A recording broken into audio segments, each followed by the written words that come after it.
Écoutez, merci pour cette invitation et merci pour cette journée tout à fait intéressante. J'ai le grand plaisir d'animer donc cette table ronde, alors qui va durer 1 heure. Comme vous le constatez, nous sommes nombreux autour de cette table virtuelle. En tout cas, les intervenantes et l'intervenant sont nombreux. Un certain nombre de questions que nous allons aborder ont été évoquées dans la session qui vient de se terminer. Néanmoins, on va bien sûr y revenir. Je me permets de présenter rapidement nos intervenantes et intervenants. Euh, alors, dans l'ordre alphabétique, sont autour de la table Linda Cambon, qui est enseignant-chercheur à Bordeaux, titulaire d'une chaire de prévention et co-directrice d'une équipe de recherche sur les méthodes de recherche interventionnelle. Cyrielle Clavry, qui est chef de projet handicap à la Croix-Rouge française et qui est vice-présidente du Conseil national consultatif des personnes handicapées. Maud Espagnac, qui est démographe chargé de recherche à l'IRDES, Luc Ginaud, qui est médecin de santé publique, directeur de la santé publique à l'ARS Île-de-France, Maria Melchior, épidémiologiste à l'INSERM, directrice de l'équipe d'épidémiologie sociale à l'Institut Pierre-Louis d'épidémiologie et de santé publique, et enfin Stéphanie Van den Toren, qui intervenait dans le panel précédent, qui est médecin épidémio et qui coordonne le programme Inégalité sociale de santé à Santé publique France. Voilà. Donc 1 heure, on a structuré en préparant cette table ronde notre discussion autour de 3 grands champs de questionnement sur lesquels je reviendrai. En guise de propos introductifs, finalement, les choses que j'avais prévu de dire viennent d'être énoncées par Nathalie Bajos, donc je serai très, très bref. Ce que nous voulions poser en ouverture de cette discussion, c'est l'enjeu des inégalités sociales de santé comme n'étant évidemment pas que les inégalités de statut socio-économique, mais étant un croisement, une rencontre de facteurs qui constituent, qui mettent les personnes en vulnérabilité vis-à-vis de leur santé, pour employer ce terme-là, et qui se cumulent dans leur existence. Donc, on a évoqué le sexe, le genre, l'âge, l'état de santé, l'origine géographique, les héritages coloniaux, le statut administratif, le statut vis-à-vis du handicap, l'orientation sexuelle, le parcours de migration. Bon, il y en a un certain nombre. Et donc finalement, le mot intersectionnalité a été employé. Nous-mêmes, enfin, en tout cas les participantes, comme elles le diront probablement, s'inscrivent en partie dans cette approche. Euh, donc on y reviendra. Un des enjeux qui nous semblait également important de poser en préambule à la discussion, c'est l'enjeu des populations dans la définition même et dans des orientations de recherche, mais aussi des projets de recherche. Et finalement, quand on s'interroge sur les apports de la recherche sur les ISS pour orienter les politiques et les actions publiques, une des questions dont on va parler probablement, c'est comment prendre en compte la parole des personnes concernées au sens large, donc des populations. Alors, je le disais, je m'arrêterai là avant de passer la parole. 3 temps de questionnement et de discussion. Le premier, finalement, c'est les inégalités sociales de santé, donc dans toute leur diversité, si je puis dire, sont-elles suffisamment documentées par la recherche? De quelle recherche avons-nous besoin pour les documenter? De quelles données, pardon, nous manquons? Et quels sont les éventuels freins à la production de données pertinentes? Le deuxième champ sera autour des informations et des connaissances dont on a besoin pour informer plus directement les politiques et les interventions. Est-ce qu'on dispose en France des informations dont on a besoin pour ça? Sinon, de quel type d'informations et de connaissances on aurait besoin dans le champ des interventions? Et puis troisième domaine, sur lequel on sera peut-être plus bref, c'est finalement comment améliorer l'accès aux connaissances et leur diffusion, donc notamment aux données issues de la recherche, dans les milieux de la décision et dans les milieux de la pratique au sens large, que ce soit agents publics, élus, acteurs du monde de l'intervention, représentants des usagers, etc., dans un objectif de réduction des inégalités sociales de santé. Alors, on a donc préparé cette discussion, donc on a commencé à brasser des idées entre nous. Je vais me permettre sur le premier temps de discussion de passer la parole à Mariam Melchior sur finalement ces manques en termes de documentation ou de production de connaissances. Maria, je t'en prie. Oui, bonjour et merci pour l'invitation à participer à cette table ronde et puis merci de me donner la parole en premier. Alors, moi, je rejoins tout à fait ce que tu disais, François, c'est-à-dire qu'il y a déjà beaucoup de choses qui ont été dites aujourd'hui. Et donc, peut-être que voilà, finalement, on va aller assez vite sur certains thèmes. Alors, je pense que c'est pas à moi de dire si les inégalités sociales de santé sont suffisamment documentées par la recherche, parce qu'il y a toujours des choses qu'il faut creuser ou des populations qu'on connaît moins bien que d'autres, etc. Et je pense que c'est surtout aux acteurs de la santé publique de dire si on a suffisamment de connaissances à ce stade. Dans ce qu'on a discuté aujourd'hui, il me semble que quand même il y a plusieurs choses vraiment importantes à retenir. La première, et ça vient d'être redit dans la session précédente, c'est qu'il n'y a pas de données sur la situation sociale des personnes qui sont recueillies en routine dans les données de surveillance. Et ça, c'est un énorme problème. Et alors, pourquoi c'est comme ça, ça on peut en débattre. Mais en tout cas, le fait qu'il faille monter des dispositifs d'enquête, comme Stéphanie l'a très bien décrit il y a quelques instants, pour avoir accès à des données sur les facteurs sociaux, l'origine migratoire, etc., des personnes ou le contexte dans lequel elles vivent pour pouvoir documenter les inégalités sociales face au Covid, par exemple, c'est un énorme frein à la production, enfin, à la réactivité, à la production de connaissances en temps utile. Et voilà, je pense que c'est des choses qui sont débattues, discutées depuis extrêmement longtemps. Il y a un aspect dont on n'a pas parlé concernant les données en routine, c'est aussi l'apport que pourraient avoir dans ce domaine toutes les données de consommation de soins qui sont de plus en plus disponibles, mais qui malgré tout restent quand même très complexes à utiliser pour des raisons, bien sûr, de sécurité de données qui sont évidentes, mais il n'y a pas que ça quand même. Et voilà, on voit très bien que, par exemple, on ne peut pas documenter comment s'est réparti l'accès aux soins pour un certain nombre de pathologies, par exemple dans le cadre de l'épidémie, en fonction de la situation sociale des personnes, des caractéristiques des lieux où elles habitent, etc., tout simplement parce que ces données ne sont pas compilées en routine.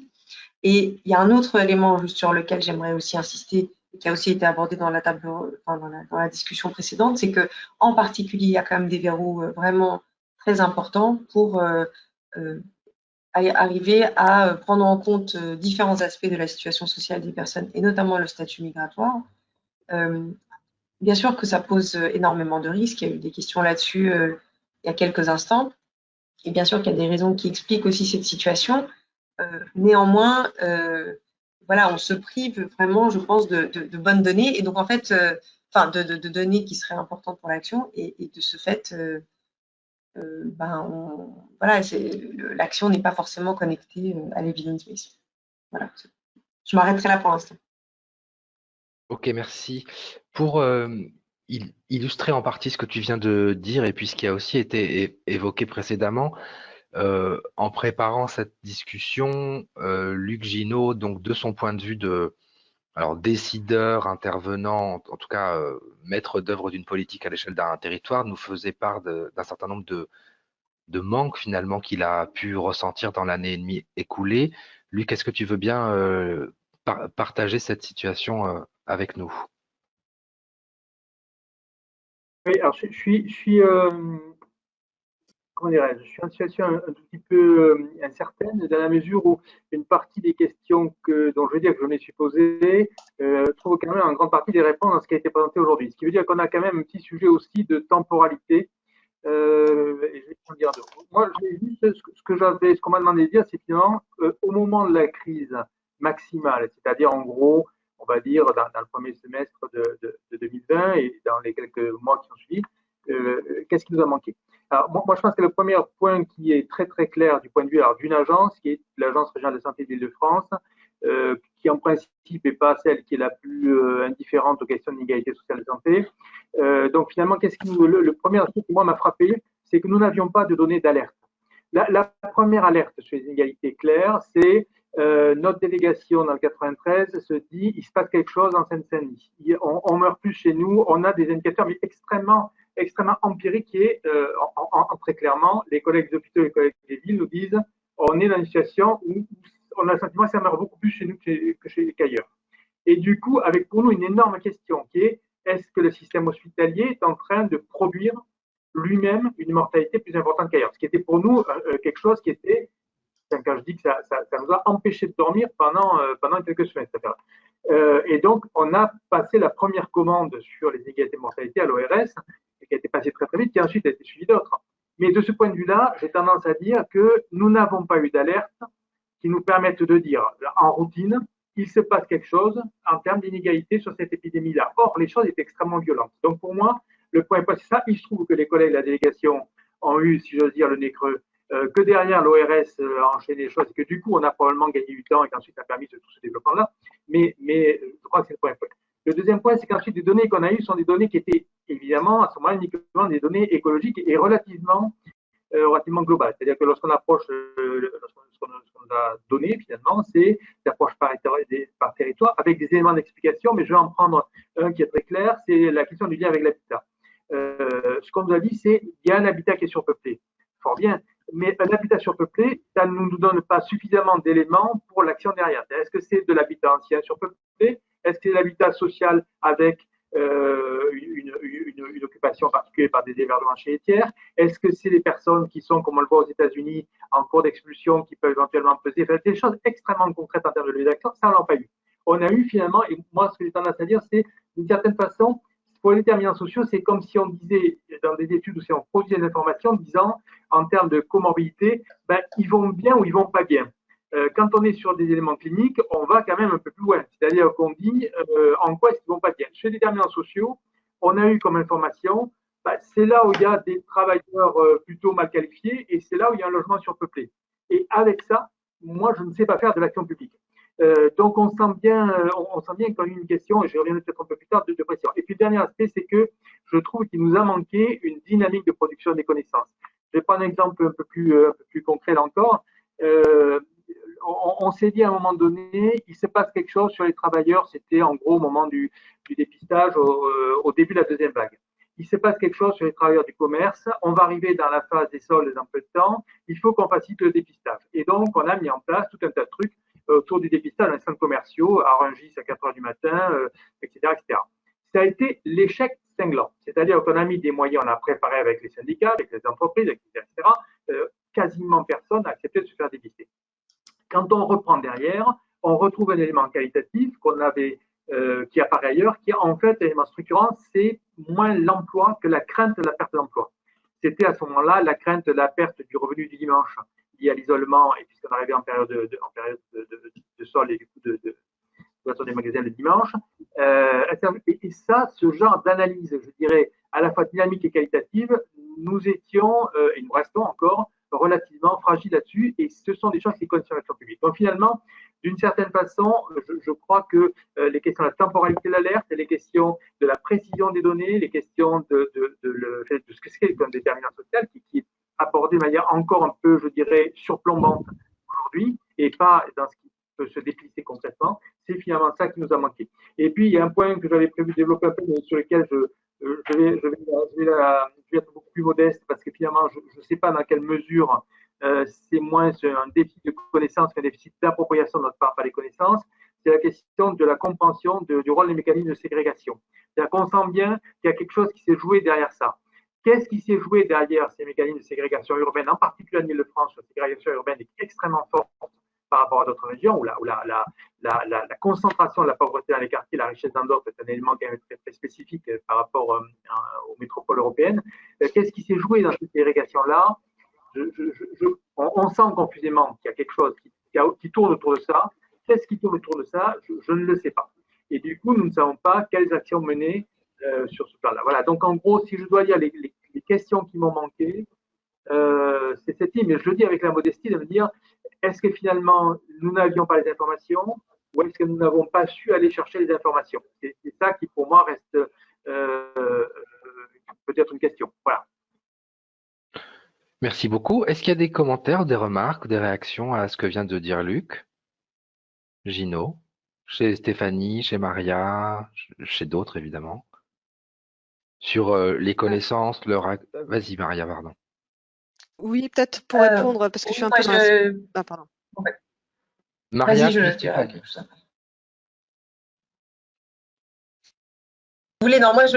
Pardon, je voulais juste réagir en disant que c'est super de faire le bilan. Maintenant, espérons qu'on regarde aussi vers l'avenir, qu'il n'y aura pas d'autres crises qui nous mettront à l'épreuve à ce point-là prochainement, mais il y a quand même encore beaucoup de choses qu'on a du mal à documenter et comprendre ne serait-ce que sur les pathologies et les comorbidités qui entraînent un risque de Covid sévère et leur distribution sociale, ou en termes d'impact, je veux dire, les conséquences psychologiques, par exemple, de l'épidémie ne sont pas non plus du tout distribuées de manière équitable au sein de la population. Et voilà, c'est des choses. Moi, en tout cas, chercheur intéressé par ces sujets, j'espère vraiment qu'au moins on tire des conclusions de la situation dans laquelle on s'est retrouvé donc en 2020 et tout le long, et qu'on fera mieux pour la suite. Merci. Alors Stéphanie, Cyrielle, et ensuite on changera un peu de focale pour s'intéresser un peu plus spécifiquement à la question du handicap et sortir un peu de Covid, enfin ou pas, mais en tout cas on parlera de handicap. Stéphanie. Je voudrais juste rebondir un petit peu sur ce que vient de dire Luc, parce que je pense que ça parle à deux titres. La première, c'est qu'effectivement, on a manqué. Alors, il y a une question de temporalité, hein, c'est sûr, hein, pour les raisons qu'on a évoquées un petit peu en amont, hein, de cette réactivité qui a manqué pour les raisons qu'on a évoquées. Mais il y a aussi le fait qu'il y a encore des données sociales qui sont inexistantes, hein, vraiment. C'est-à-dire, voilà, on a parlé de l'emploi, par exemple. Moi, ça me parle beaucoup, l'emploi, parce qu'on a vu dans les premiers graphiques qui ont été présentés par Michel, je crois, dans d'autres pays, que la perte d'emploi était quelque chose d'assez conséquente, hein, sur les conséquences à long terme même de ce qui va se passer par la suite. On sait que ça a aussi, pour rejoindre un peu aussi ce que dit Maria, des conséquences, les pertes d'emploi. L'INED a montré pas mal d'études où les pertes d'emploi engendrent aussi des difficultés, notamment de santé mentale des enfants. Donc il n'y a pas que la personne qui perd son emploi, mais tout son entourage qui va faire tache d'huile, en fait. En termes de santé publique, c'est assez lourd. Et je pense qu'on a une absence totale de ces données actuellement, parce que pour pouvoir agir et avoir les moyens d'agir dont parle Luc, il faut quand même qu'on ait une approche par déterminant, mais aussi une approche populationnelle. Or, aujourd'hui, on n'a pas par exemple, de possibilité d'interopérabilité des systèmes, par exemple avec Pôle emploi, ou si on parle des familles monoparentales, avec la CAF, puisqu'on a parlé des inégalités de genre et de ce qui pesait aussi en termes de télétravail sur les femmes. Voilà, toutes ces données-là, on ne les a pas. Et si on avait des fichiers populationnels comme ça, avec des données sanitaires dedans, ou alors dans les données sanitaires des données sociales, je ne sais pas dans quel sens il faut le prendre, peut-être c'est plus facile d'ailleurs par des données sociales d'injecter des données sanitaires, je ne sais pas, c'est peut-être à réfléchir. Et ben peut-être c'est beaucoup plus facile pour ensuite, une fois qu'on a la population et les déterminants qui entrent en jeu, pouvoir agir. Pareil sur le logement, hein, le logement, je rejoins un peu ce que dit Luc, on n'a que des fichiers un peu de suroccupation du logement. Après, on peut aller plus loin avec les dossiers Filécom ou quoi, savoir quel type de logement, pourquoi, comment, mais je pense que peut-être déjà, c'est d'avoir une vraie politique du logement. On l'a vu pour les personnes sans domicile, quand on a évoqué un peu tout à l'heure. Ça a permis dans certains pays, en tout cas, de vraiment freiner la propagation de l'épidémie dans ces populations-là. Donc, il y a peut-être des choses quand même à faire, en tout cas, sur le logement et l'emploi à minima on a suffisamment de données, j'allais dire, même si elles sont macro, et il y en a d'autres qui nous manquent effectivement pour pouvoir agir. Donc je pense qu'on aurait ces deux points-là peut-être à travailler pour réagir. Merci. Cyrielle, puis je donnerai la parole à Maud Espagnac pour qu'elle nous parle un peu de handicap. Cyrielle, allez-y, je vous en prie. On ne vous entend pas. Est-ce que c'est bon? Je réagissais juste à ce que disait Luc au niveau de l'expérience à Rungis pour les dépistages. Je pense qu'il y a des choses que malgré tout, et je me tire un petit peu une balle dans le pied parce qu'on est les premiers à réclamer à corps et à cri des données pour mieux piloter la politique publique du handicap parce que c'est très lacunaire. Mais là, pour le coup, je pense que ce ne sont pas forcément des données qui sont appréhendables. Nous, on en avait discuté au CNCPH dans l'une des contributions qu'on avait faites durant la crise. C'est de se dire que tout simplement, les personnes ne souhaitaient pas se faire dépister parce qu'elles ne souhaitaient pas ne pas être en activité ne pas pouvoir prendre le risque de ne pas pouvoir aller au travail, prendre le risque de garder ses enfants à la maison et donc de devoir avoir sa propre épouse ou son époux ou son conjoint qui ne puisse pas non plus aller travailler puisqu'il serait potentiellement cas contact, etc., etc. Donc là, on est sur du domaine qui ne sont pas tout à fait de la donnée objectivable scientifique sur l'hébergement, mais plutôt situationnelle et au niveau de la psychologie, du rapport à la personne, à la maladie, du rapport à la personne, à sa responsabilité en tant qu'individu pour la société, des injonctions organisationnelles qu'il peut avoir par rapport au fait d'avoir des enfants, de ne pas avoir des enfants, d'avoir un parent âgé, de ne pas avoir un parent âgé. Et là, je pense qu'il y a un moment, il y a une conjonction de data qui est tellement importante pour pouvoir prédire un comportement que le fait d'aller demander directement aux gens, peut-être, pas au corps intermédiaire, mais aux personnes directement concernées, aurait peut-être pu faire gagner un petit peu de temps et anticiper ça, parce que typiquement, nous, en chambre, en écoutant les personnes, on l'avait identifié, ce risque-là, du non-recours au dépistage dans l'emploi ou autre, d'ailleurs, et du fait que ce soit déclaratif aussi à l'employeur de se dire qu'on a eu des risques ou qu'on a été cas contact. Alors, s'il y a une micro-réaction. Mais très très rapidement, pour moi, quand je parle de données, c'est pas forcément, et c'est même pas toujours essentiellement des données d'ordre quantitatif. C'est-à-dire que clairement, nous plaidons beaucoup à l'agence pour un développement des sciences humaines en termes d'appui aux politiques publiques. Ça, c'est parfaitement évident, pour qu'il n'y ait pas d'ambiguïté sur le sujet. Voilà. Et après, je me tais. Non, mais tu as raison de le dire, parce qu'effectivement, au-delà des grandes séries quantitatives, nous sommes tous informés, en fait, dans la vie courante, à travers des signaux qui remontent et qui seraient considérés comme des signaux faibles par la statistique, mais qui nous informent malgré tout. Maude, je vous donne la parole sur cette question de données dont on a besoin et dont on n'a pas forcément, dont on ne dispose pas forcément sur l'enjeu du handicap. Je vous en prie. Donc, je vais déjà commencer par vous rassurer. Quand effectivement j'entendais les problèmes de données, je vais partir de très loin en vous rappelant que la dernière enquête sur le handicap que nous avons date de 2008. Donc effectivement, on n'est pas bon sur le handicap, mais comme j'ai décidé de voir le verre à moitié plein aujourd'hui, je vais quand même vous montrer tout ce qu'on a pu essayer de faire et de mettre en place pour améliorer les choses du fait de cette défaillance de données. Donc rapidement, le problème qu'on a sur le handicap, c'est que pour l'avoir dans des grandes enquêtes, on a besoin d'enquêtes spécifiques parce que c'est un phénomène complexe mais statistiquement rare. Donc, on est obligé de mettre en place des enquêtes avec une façon de récupérer les gens assez particulière. Donc, ça, je vous le passe. Mais donc, il y a eu la première enquête Achille en 98, la deuxième enquête handicap santé en 2008. Et là, l'adresse est en train de mettre en place l'enquête autonomie pour 2022. Donc, voilà les données dont nous disposons si on veut travailler de manière quantitative et représentative sur le handicap. Donc, c'est relativement compliqué, mais ce manque de données en fait nous a permis au niveau de la recherche et au niveau de la statistique publique de discuter pour essayer de trouver des solutions pour chercher dans les bases médico-administratives, parce qu'il a beaucoup été discuté aujourd'hui. Je pense que dans le handicap, ça fait plusieurs années qu'on cherche des moyens de le faire, et donc en 2019, s'est constitué un groupe, un comité de producteurs et d'utilisateurs de données sur le handicap, donc essentiellement constitué de l'adresse des ministères et de chercheurs sur le handicap, avec cet objectif de mettre ensemble toutes les données disponibles sur le handicap et de réfléchir à comment y accéder.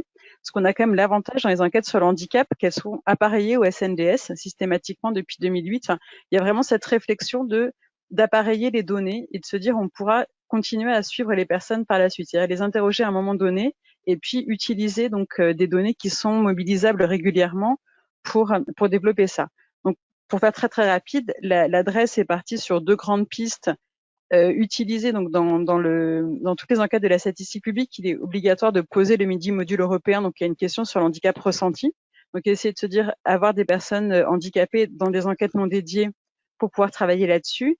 Et l'adresse est en train de mettre en place un système d'information justement pour mettre en concertation les données du handicap des payeurs, c'est-à-dire de mettre en lien la CAF, les données de l'assurance maladie, les données des conseils départementaux et des MDPH pour pouvoir identifier la population qui bénéficie au moins de reconnaissance administrative de handicap, parce qu'à l'heure actuelle, on n'est pas capable de savoir précisément combien de personnes ont une allocation. Chaque payeur étant différent, on n'est pas capable de savoir qui a des doubles paiements et de l'identifier clairement. Côté recherche, on est en train d'essayer de développer, donc à l'IRDES, parce qu'on a un accès permanent au SNDS, on essaie de développer justement des algorithmes pour voir si on peut repérer à partir de la consommation de soins des personnes à risque de handicap. L'objectif étant donc de faire une identification des personnes et de voir si on peut aller jusqu'au type de déficience qui a justement pour objectif d'alimenter toutes les enquêtes qui sont appareillées au SNDS et qui pourraient fournir de l'information sur les personnes à risque de handicap, parce qu'on n'a effectivement pas l'environnement des personnes, donc on ne peut pas savoir quelles sont leurs situations réelles, mais au moins un potentiel de déficience suffisamment fort pour se dire que là, il y a un risque et qu'on peut les identifier. Et donc voilà les différents points qui sont en cours sur le handicap. Ok, merci beaucoup. Un commentaire, une remarque là-dessus ou sur d'autres d'ailleurs enjeux de données manquantes d'une manière ou d'autre. Alors, il y a une question. Oui, pardon, commentaire. Oui, Linda, vas-y. Je ne sais pas si je peux intervenir sur cette question Tu peux ou pas. intervenir. Tout à fait. Il me semble qu'au-delà j'ai l'impression que quand on parle de données manquantes sur les inégalités sociales de santé, on parle en effet d'une caractérisation d'une distribution différenciée de la santé en fonction de caractéristiques populationnelles. Il me semble, alors ça, je suis moi incapable c'est pas du tout mon domaine d'expertise, donc je suis pas capable de dire s'il manque des éléments ou pas, si c'est bien documenté ou pas, si ça a besoin d'être précisé, etc. En revanche, moi, je suis plutôt du domaine de la recherche interventionnelle, et c'est vrai que des données qui manquent très clairement et qui, à mon avis, freinent la mise à l'agenda aussi de politiques publiques visant à réduire les inégalités sociales de santé, c'est des données qui portent sur les mécanismes d'effet des déterminants sociaux. Or, très souvent, dans les études épidémiologiques, quand on parle de déterminants sociaux, on ne parle pas de déterminants sociaux au sens de la définition de l'Organisation mondiale de la santé, et notamment de la Commission des déterminants sociaux de l'Organisation mondiale de la santé, qui ne référence pas ces caractéristiques individuelles, comme le pays d'origine, la couleur de peau, la catégorie socio-professionnelle. Ça, ce sont des caractéristiques individuelles. En revanche, les déterminants sociaux tels qu'ils sont présentés dans cette commission-là, c'est la manière dont la société traite ces caractéristiques individuelles. Et dans cette commission, d'ailleurs, ils les appellent les déterminants structuraux sociaux de la santé. C'est l'organisation du logement, le développement urbain, les politiques éducatives, la distribution des richesses, la répartition du pouvoir, l'organisation du travail, la conciliation, vie familiale, vie professionnelle. Or, le problème, c'est que cette confusion et ce raccourci, et notamment en France, fait qu'on met en fait les décideurs dans un corner. C'est-à-dire qu'on va produire des études qui montrent que, en effet, les personnes de couleur de peau noire, je sais pas moi, ou hispanique aux États-Unis, ont une distribution de santé une santé moins bonne que les personnes blanches. Voilà, pareil pour le revenu et tout. Or, ce qui nous intéresse en termes de santé publique, c'est évidemment ça, pour documenter et caractériser ces populations, mais c'est surtout comment ces déterminants structuraux de la santé, par quels mécanismes, ils créent ces disparités, en fait. Et ça, il n'y a pas de recherche, il n'y a pas de données, en fait, sur ça. Résultat, il ne peut pas y avoir d'action, en fait, sur ces éléments-là, parce qu'on ne peut pas trouver de solution sur un problème qu'on n'arrive pas à caractériser. C'est ce qui fait qu'en France, par exemple, lorsque on veut travailler sur les inégalités sociales de santé, on met en place plutôt des actions réparatrices de l'exposition des personnes à ces déterminants structuraux de la santé. On fait par exemple des PRAPS, voilà, où on fait de l'universalisme proportionné, de la médiation en santé pour aller vers les plus pauvres, sans se préoccuper de savoir pourquoi ils sont plus pauvres, sans se préoccuper de savoir pourquoi les Noirs ont moins d'accès à l'emploi, pourquoi les personnes handicapées ont une moindre qualité de vie, en fait. Donc, on essaie plutôt d'avoir des stratégies de compensation. Moi, je pense que pour avoir une politique efficiente en matière de réduction des inégalités sociales de santé, il faudrait pouvoir documenter, en effet, comment naissent ces disparités et sur quels déterminants structuraux de la santé il faut agir et comment, c'est-à-dire essayer de clarifier, en fait, ces mécanismes d'effet. Et ça manque cruellement. Et c'est pas qu'en France, hein, c'est vraiment au niveau international aussi. Au-delà de l'influence de ces caractéristiques individuelles sur la santé. C'est ce qui fait qu'aujourd'hui aussi, par exemple, la notion, si je prends un exemple Covid, puisque on a parlé beaucoup de ça et ça parle vraiment à tout le monde et ça a révélé plein de choses, l'interaction sociale, par exemple, chez les plus jeunes, chez les enfants et les jeunes adultes. On a privé en fait les enfants et les jeunes adultes d'interaction sociale parce qu'on est incapable de documenter comment cette interaction sociale est en fait vitale pour le développement des enfants et des jeunes adultes. On considère ça comme un plus, comme un loisir, alors qu'en réalité elle est vitale, pardon, elle est vitale pour la santé. Et aujourd'hui, on en mesure l'impact en fait dans la saturation des consultations pédopsychiatriques. Ouais. Donc, au-delà de mieux préciser en fait ces caractéristiques-là, c'est comment ces caractéristiques sont traitées par la société, par quels déterminants structuraux, souvent en dehors du système de soins, pour pouvoir trouver ensuite derrière les solutions. Alors, merci. Tu ouvres un champ de discussion passionnant et très. Les réactions sont ouvertes. Enfin, je veux dire, allez-y. Si vous avez des commentaires à faire là. Oui, Maria. Oui, moi je voulais juste réagir pour dire que bien sûr que la raison pour laquelle les personnes moins diplômées, issues de l'immigration ou qui habitent dans certains quartiers ont plus de problèmes de santé ou moins accès au système de soins sont liées à des raisons structurelles, mais évidemment aussi que on est obligé de. La recherche se focalise forcément sur des objectifs relativement restreint. Après, je rejoins ce qui était dit dans le sens où, effectivement, il y a des recherches très intéressantes qui peuvent être menées sur les liens entre des changements de politique sociale, par exemple, ou des changements contextuels, des changements, je pense à des pans de recherche vraiment passionnants, à la fois observationnels, mais aussi interventionnels, sur des modifications dans les quartiers dans lesquels les gens vivent, par exemple, sans parler des études qui ont tenté de faire déménager les gens dans des quartiers plus favorisés pour voir dans quelle mesure est-ce que changer leur environnement de vie avait des effets positifs pour leur santé. Donc, ces recherches, c'est vrai qu'elles sont moins développées en France. C'est qui Henri Panchaud? Mais elles existent quand même. Pardon, je parle en même temps. Mais bon, en tout cas. Je crois que c'est je vous coupe, pardon, je crois que c'est Nathalie Majos qui a le micro encore allumé. Nathalie, tu as ton micro allumé, je crois. Ah merde, attends. Nathalie, peux-tu éteindre ton micro? Merci beaucoup. Désolée. Donc, bien sûr, c'est important de prendre en compte les contextes et puis de prendre en compte effectivement ce qui structure les inégalités mesurées par des indicateurs individuels, mais c'est deux objectifs totalement différents. Enfin, c'est-à-dire, on ne peut pas tout faire dans une même enquête. Et moi, ce qui me questionne plus, à vrai dire, c'est la connaissance.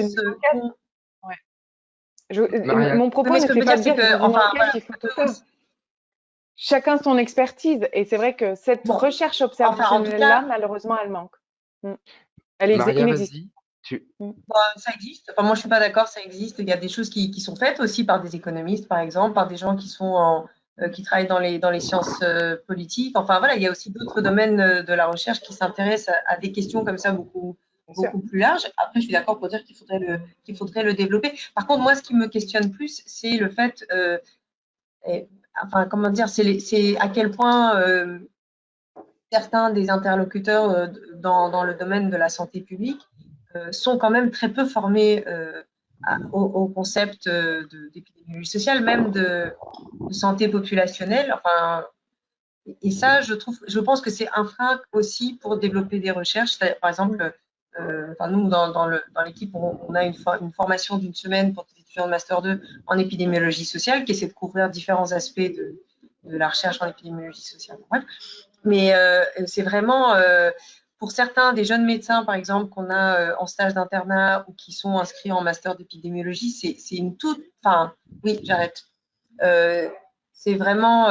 ils ont un certain type de représentation sur ce que sont les inégalités sociales qui est encore très à l'ancienne, si je puis dire, et je pense ce serait bien de les former plus tôt. Merci beaucoup. Une réaction de Luc? Tu as levé la main.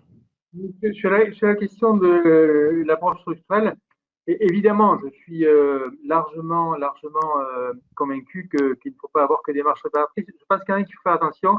Il peut y avoir, et on y est confronté, je prends l'exemple de la périnatalité où ça a été très très franc lorsqu'on a été confronté à la question de la surmortalité infantile dans cette année qui est liée à des déterminants sociaux qui ne sont pas la grande précarité pour l'essentiel, qui sont autres sur des déterminants beaucoup plus structurels. Il peut y avoir le risque quand même de se dire les déterminants sociaux, c'est vraiment ça qui compte. Et du coup, comme c'est ça qui compte, moi, professionnel de la santé ou du poste, je suis vraiment désolé, ça me narre, mais je ne peux rien faire. Et je pense que du coup, il faut qu'on soit attentif au fait d'avoir un discours qui finalement ne déresponsabilise pas l'ensemble des acteurs du soin, de la promotion de la santé et de la sécurité publique par rapport à ça. Et ça renvoie à la question de ce qu'on appelle, nous, ce que vous appelez tous le plaidoyer, qui est un vrai sujet sur lequel, pour le mener autrement que du préfet, ça veut dire qu'il faut qu'on soit fondé sur des données, sur certaines choses. L'exemple de ce qui a pu se passer avec autour du champ de la PNAT avec des enquêtes qui ont pu être menées, que ce soit en femmes ou que ce soit à Rémi, c'est un exemple dans lequel je crois qu'on a pu poser le débat sur le structurel sans pour autant permettre aux différents acteurs de se dire ce qui est la réponse souvent qu'on rencontrait. Je suis vraiment d'accord avec vous, c'est complètement injuste, mais alors, vous l'avez bien dit, c'est la commission MS, c'est le structurel, et ça, moi, j'y peux rien. Et c'est le ça, moi, j'y peux rien contre on bataille de manière très énergique. Ok, alors on peut peut-être s'entendre sur l'idée qu'il y a un certain nombre de productions de connaissances qui se situent à différents niveaux du système à la fois social et de santé, qui viennent informer différents échelons d'intervention, politique, programme, intervention, qui ne s'excluent pas, dont on a besoin, plutôt, même si on est sensible aux arguments de Luc, mais plutôt que de se dire et on va privilégier un type ou un autre. Juste pour témoigner de ce que dit Linda, on est en train de travailler là sur un numéro de la revue Santé publique sur la santé des minorités sexuelles et de genre. Tiens, Linda a subitement disparu.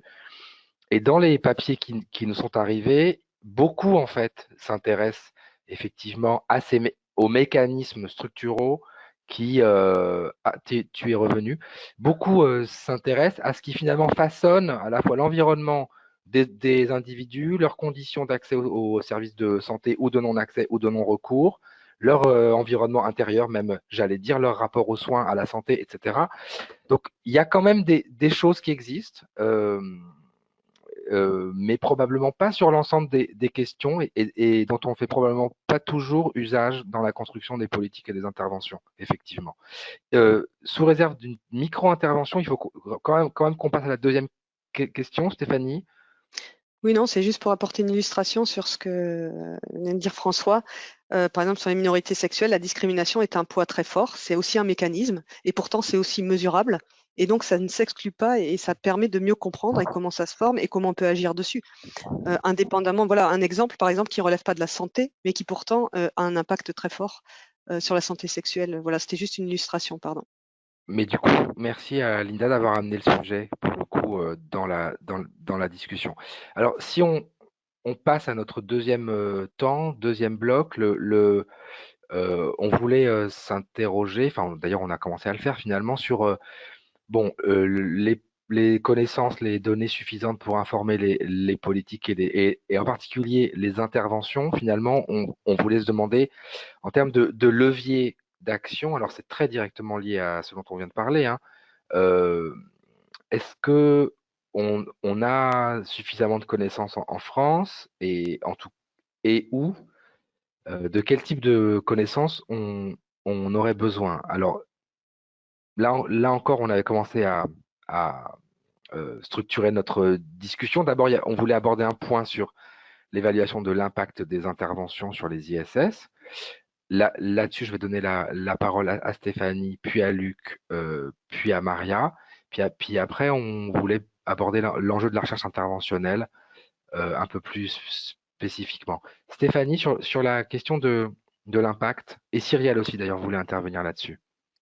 Oui, donc rapidement, en fait, c'est vrai qu'il existe, même s'il existe des lacunes dans les travaux de recherche pour pour les interventions et l'évaluation, notamment des interventions pour leur capacité à réduire les ISS, on connaît certains principes fondateurs, on va dire, ou de modèles théoriques qui ont déjà été éprouvés, que ce soit l'universalisme proportionné, on l'a évoqué tout à l'heure, l'engagement communautaire ou l'intersectorialité qui vient d'être évoquée aussi, mais aussi, pour reprendre un peu la remarque de Linda, la congruence aussi des politiques publiques et tous les niveaux, que ce soit macro, puisque c'est structuraux, intermédiaires ou voilà, de tous ces différents niveaux.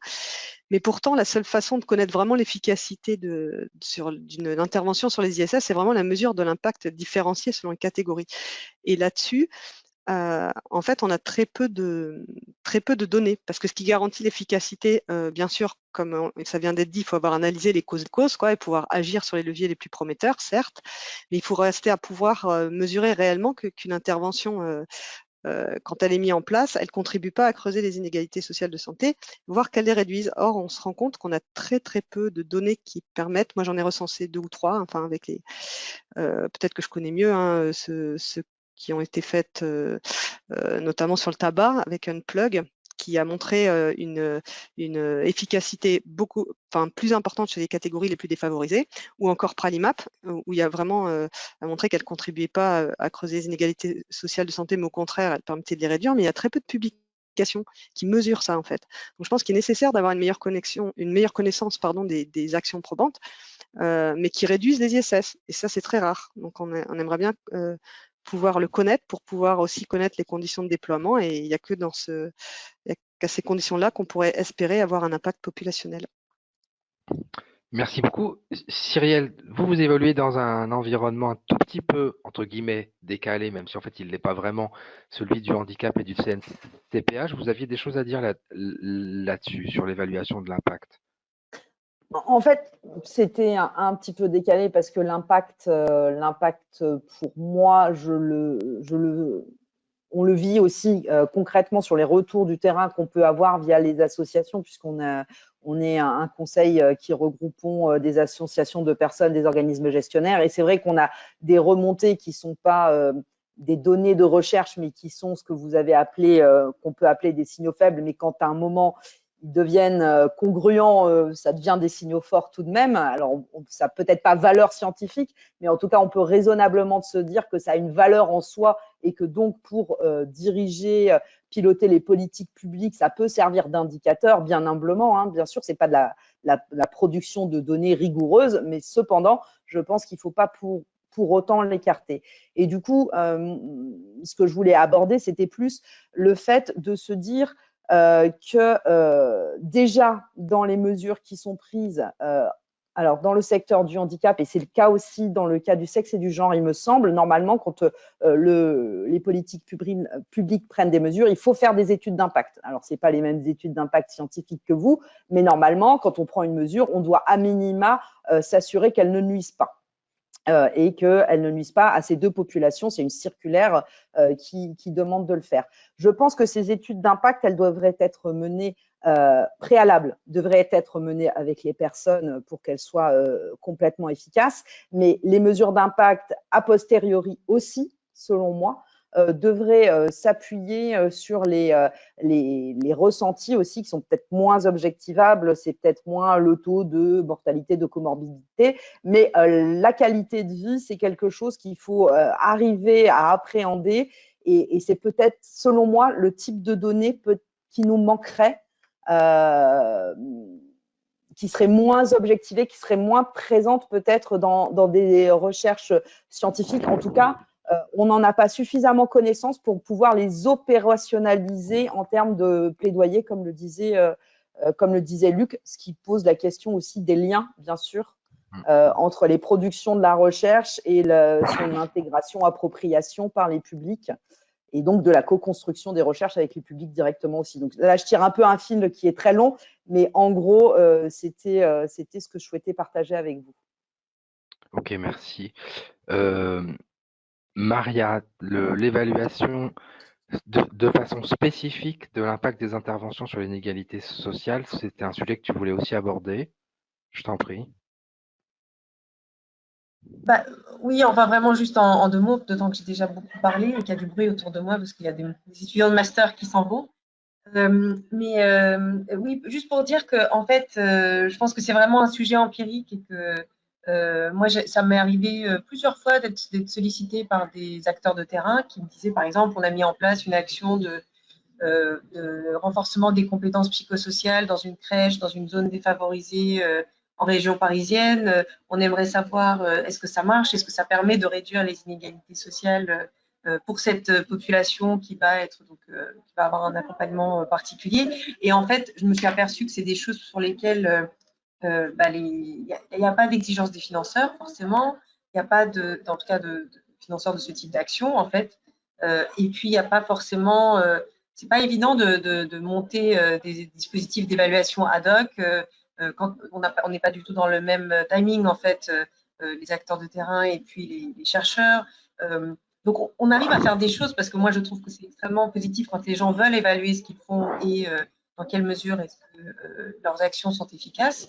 Là aussi, il me semble qu'il y a parfois un problème de communication ou de compréhension mutuelle sur ce qu'on peut faire quand on fait de la recherche, ce qu'on peut, et puis voilà, les exigences du terrain. Mais en tout cas, ce que je voulais dire, c'est que moi, ça c'est évident que c'est un domaine qui mériterait d'être développé, autant pour évaluer l'impact d'interventions universelles, ce que disait Stéphanie, sur les inégalités sociales pour savoir qui se saisit de quel type d'intervention, est-ce que ces interventions sont suffisantes ou pas dans tous les groupes sociaux, etc., que pour évaluer des politiques vraiment spécifiques qui s'adressent à des populations très vulnérables et pour lesquelles, là aussi, on n'est pas toujours certain que, malgré les efforts qui sont déployés, les interventions de remédiation soient suffisantes.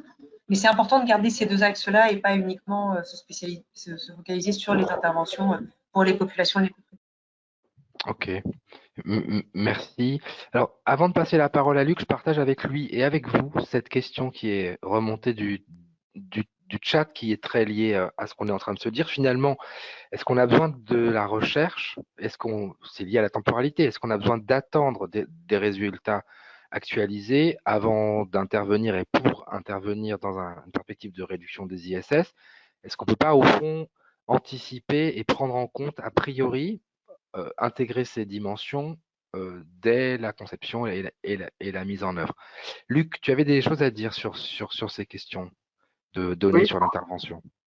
En fait, je vais peut-être un peu bouger par rapport à ce que je n'avais pas eu de dire. Sur la question de l'exigence de l'évaluation en termes d'impact différencié par les financeurs.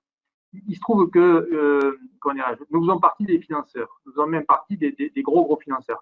Alors certes, on peut, ce qu'il faut voir, c'est que quand même l'immense majorité des actions de promotion de la santé est portée non pas par des institutions de type Santé publique France ou le ministère, etc., mais par toute une myriade d'acteurs locaux qui, Dieu merci, qu'on a tenté, Dieu merci, qu'on a renoncé plutôt à professionnaliser, comme on dit. On s'est enfin converti au fait qu'il fallait maintenir ce maillage-là. Et du coup, la question, c'est, on essaie bien d'imposer cette évaluation-là, mais on leur impose avec quels outils? Et là, je voudrais revenir sur la question de ce que j'avais un peu prévu, c'est-à-dire, finalement, qu'est-ce qui manque?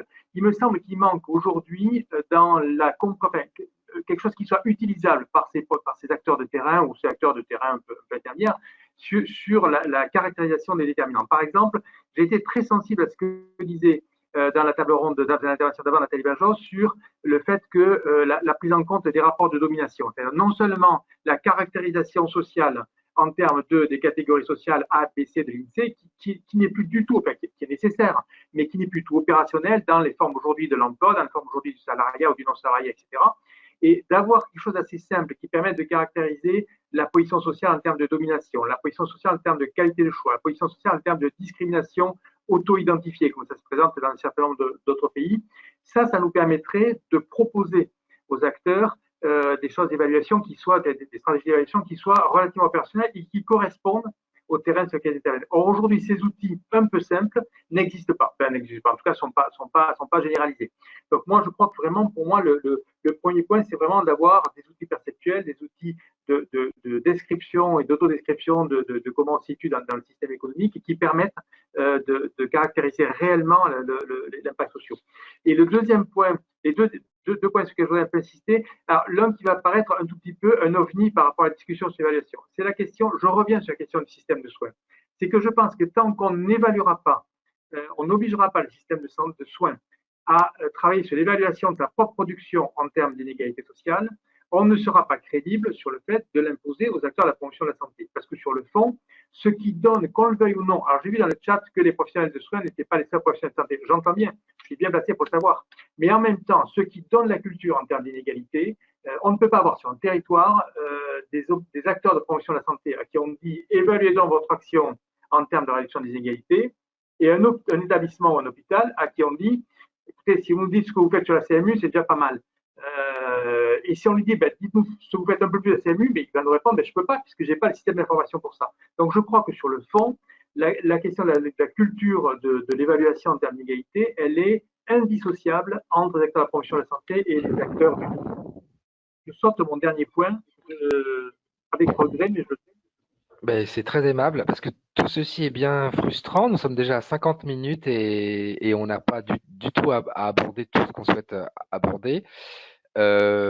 Dernier mot là-dessus, sinon on passe à la recherche interventionnelle. Je dis on passe parce que j'essaye de dérouler ce qu'on s'est dit. On n'y arrivera pas au bout. Mais du coup, quand même, les données, les connaissances pour informer les interventions et les politiques. On voulait aussi parler de recherche interventionnelle, j'allais dire presque évidemment. Et là-dessus, notamment vu l'engagement de l'IRESP là-dedans, il y avait en particulier Linda et Maude qui avaient des choses à partager avec nous, à la fois sur l'outillage des équipes françaises, les outils de financement, la formation des chercheurs, mais aussi les questions de carrière, les dispositifs, les outils, etc. Qui a envie de commencer de vous deux? Allez-y. Je veux bien, si c'est Linda, vas-y. si ça va à Maude. Il me semble que si l'on veut développer une recherche, là encore, c'est dans la continuité de ce que j'évoquais tout à l'heure, pour être dans le continuum problème-solution. Si on veut développer, et ça rejoint ce que disait Luc en matière, et ce que disait d'ailleurs Maria aussi en matière de culture, de ce que l'on appelle inégalité sociale de santé et des réponses à cette question des inégalités sociales de santé. On a besoin de développer cette culture-là de recherche, et dans la continuité de ce que j'évoquais, il faut évidemment travailler sur le recueil de ces sur la documentation de ces mécanismes d'effet des déterminants structuraux.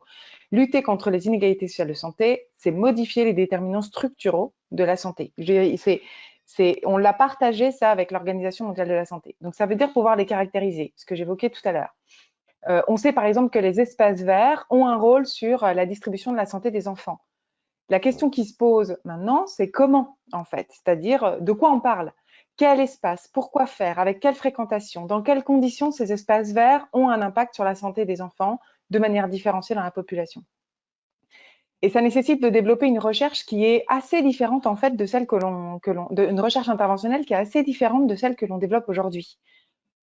Pour vous donner des exemples, c'est par exemple, aujourd'hui, développer la recherche interventionnelle, je ne sais pas moi, sur la santé nutritionnelle, ça va être d'évaluer l'impact de bus qui vont aller dans des quartiers prioritaires pour, je caricature, mais distribuer la bonne parole en matière d'alimentation et d'activité physique. Pourquoi est-ce qu'on ne financerait pas de la recherche qui permet de montrer l'impact d'organisations différentes du quartier, par exemple, sur la qualité de vie des habitants, leur approvisionnement et la sédentarité.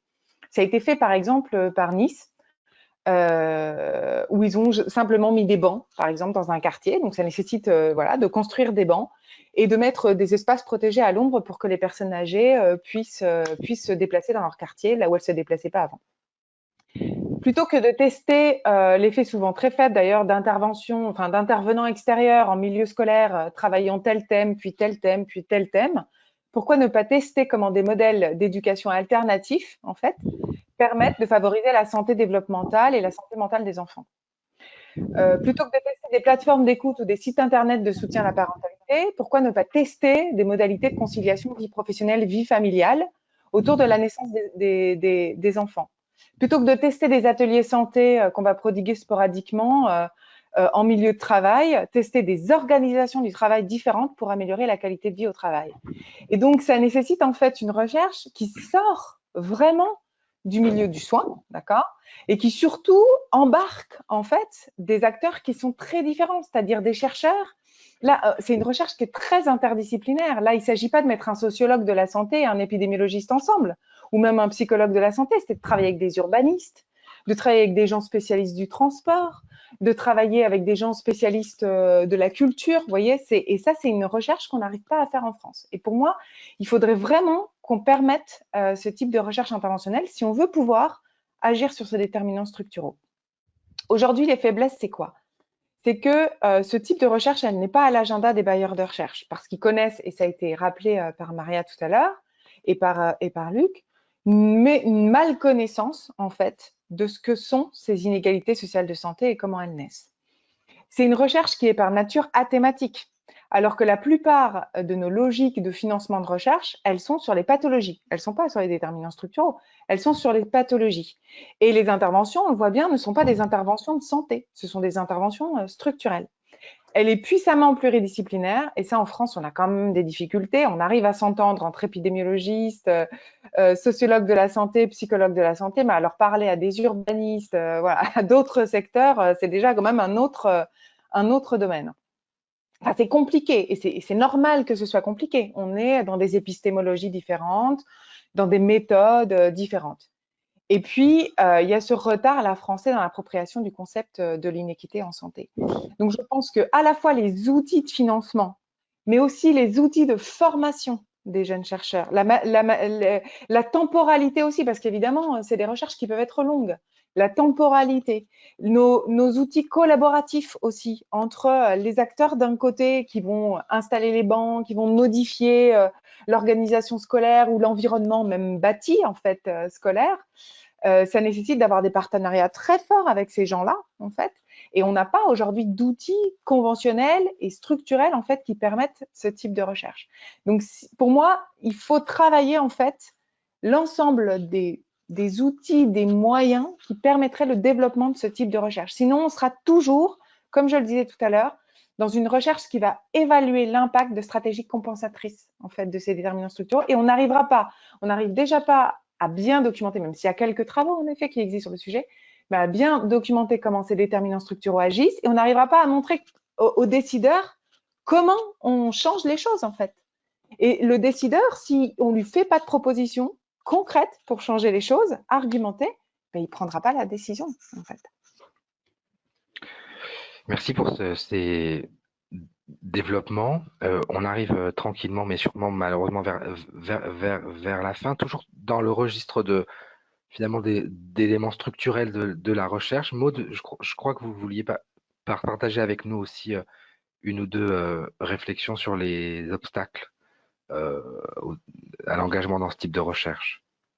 Oui, alors, je vais être très très rapide parce que vu le temps qui nous reste. Donc effectivement, ce dont on avait discuté un petit peu hier, il y a effectivement toute la question des carrières des chercheurs qui veulent partir dans ce type d'intervention. Quand on est jeune chercheur et qu'on n'a pas de poste fixe, c'est effectivement compliqué de trouver des financements. Voilà, on se retrouve dans une situation de dépendance où on a besoin d'être sur en lien avec des personnes qui sont dans des structures établies pour pouvoir avoir des financements.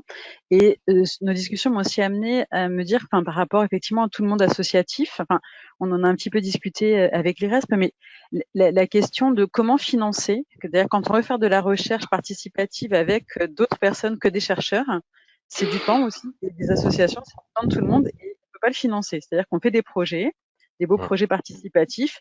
On a le droit à 1 an de plus parce que c'est du participatif, donc c'est pas des chercheurs, donc ils prennent plus de temps que nous. Mais par contre, faut pas les payer.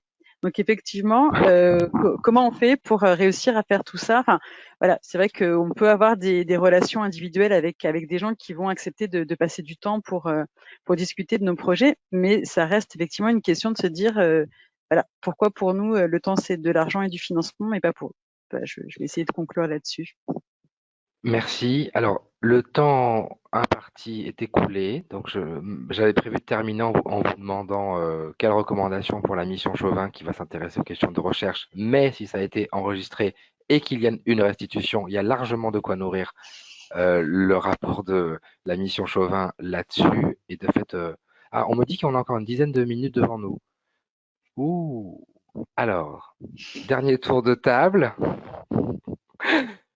On va dire qu'on en prend 5. Désolée, moi je n'ai pas les 10 minutes. Bon, Alors Maude, merci beaucoup, à très bientôt. Si les unes et les autres ont un dernier commentaire à faire, une remarque, une proposition, etc., allez-y, une réflexion. N'hésitez pas. Donc je disais, ça a été très riche. On a abordé ce qu'on a pu aborder. Des recos, il y en a. Luc, vas-y. Peut-être une petite remarque. Je vais repasser en flibuste ce que j'ai pas repassé hier, etc.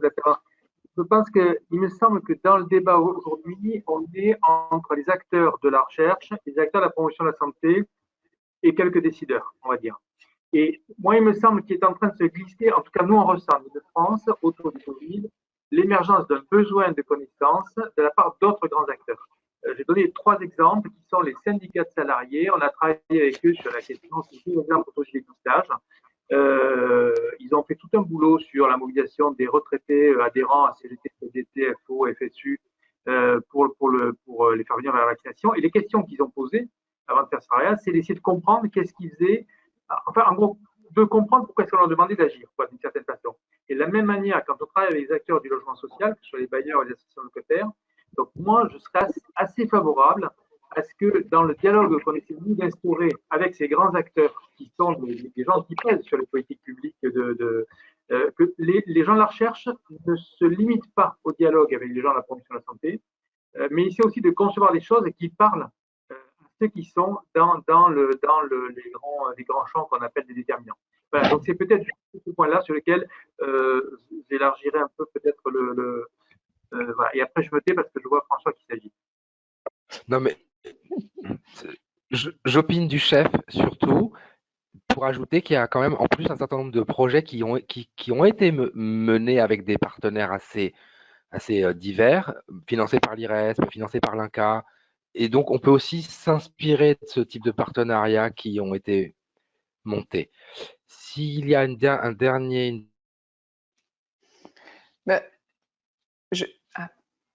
Je crois que Cyrielle, je ne sais pas, je peux... S'il y a des recommandations à faire à réflexion, n'hésitez pas. Et sinon, je vous propose de chuter vers la fin de ce moment. On est bon désormais.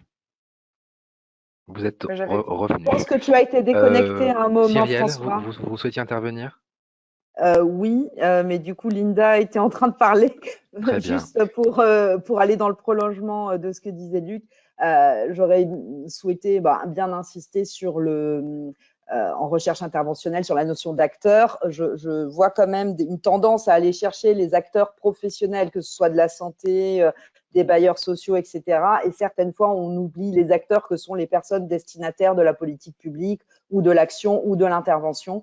Et c'est juste de dire ça doit être la base, qu'on raccroche plus de monde, bien évidemment, et c'est le bon sens, et c'est ensemble qu'on va y arriver, je partage tout à fait, mais il y a certains glissements sémantiques sur acteurs qui font qu'au final, les personnes deviennent des sujets d'études. Donc ça, attention, voilà, juste, je voulais finir là-dessus.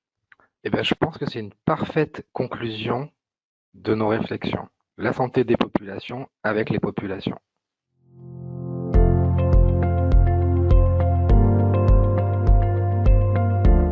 Merci à tous pour cette passionnante table ronde qui a permis de reprendre, grâce un peu à des regards croisés, un grand nombre de questions qui ont finalement aussi été abordées tout au long de la journée.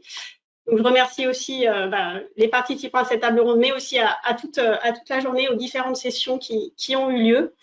Alors, je vais faire assez bref et je ne vais pas m'essayer à faire une synthèse de tout ce qui a été dit, puisque ça a été très riche, d'autant plus que je suis pas spécialiste du sujet, mais je vais quand même me permettre de souligner brièvement quelques points saillants qui sont revenus à maintes reprises, dont notamment la diversité des indicateurs qui peuvent être utilisés pour caractériser les inégalités sociales. On a vu des indicateurs individuels, bien sûr la triade éducation, catégories socio-professionnelles et revenus, mais aussi tout ce qui concerne les questions de genre, d'âge, de lieu de résidence, de logement, de situation familiale, de lieu de naissance, aussi les situations de handicap qui, plus que des troubles biologiques, finalement reflètent surtout des difficultés qui sont liées à l'environnement social et qui peuvent aussi générer des inégalités dans l'accès aux soins, par exemple.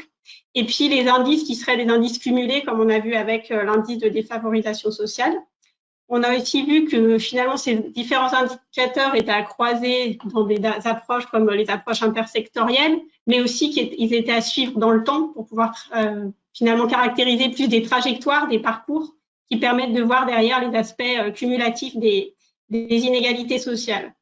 Alors, derrière ces indicateurs, ça a aussi été souligné à maintes reprises, il y a l'enjeu de la collecte des données sociales. Alors, la collecte en routine dans les systèmes de surveillance, les bases de données en santé, qui permet de travailler finalement sur des grands échantillons en limitant le plus possible des biais de recrutement et l'invisibilité de certaines sous-populations, qui est aussi un enjeu. Et puis, les enjeux de collecte aussi avec la capacité de croisement des données sociales et de santé.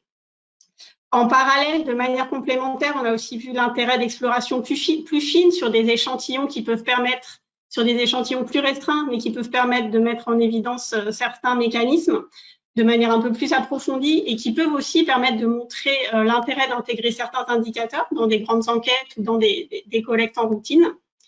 Et puis, en lien avec ça, on a vu bien sûr l'intérêt sur ces sujets de la multidisciplinarité et des méthodes mixtes.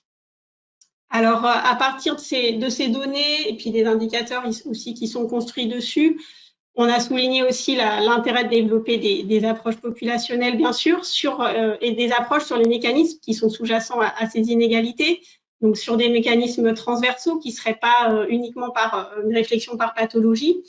Sur les mécanismes, on l'a vu, structurels, ça a été bien appuyé dans la dernière table ronde, puis sur les mécanismes de naissance, mais aussi peut-être de reproduction de ces inégalités.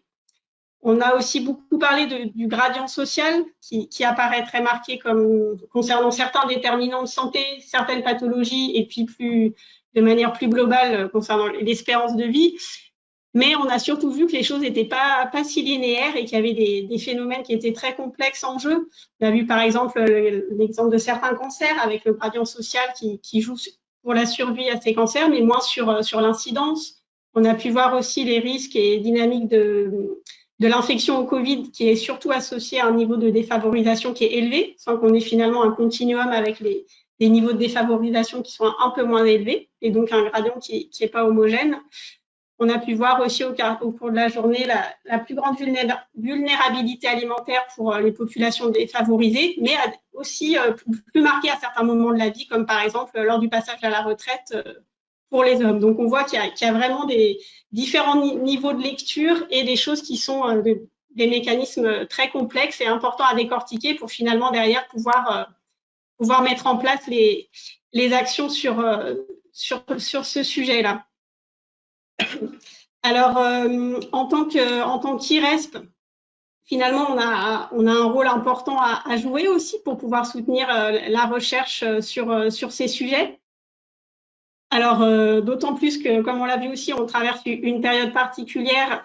Et puis, Michel nous l'a rappelé aussi, la tempête des inégalités n'est pas encore totalement arrivée. Donc, les enjeux sont énormes, sont encore plus grands en ce moment et puis probablement pour les années à venir.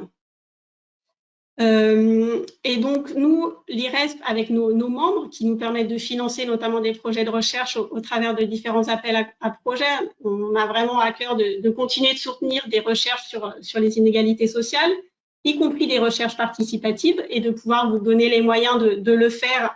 Alors, effectivement, ça reste limité, mais on travaille dessus pour pouvoir fournir en termes de durée, de possibilités de financement, des choses qui soient plus adéquates.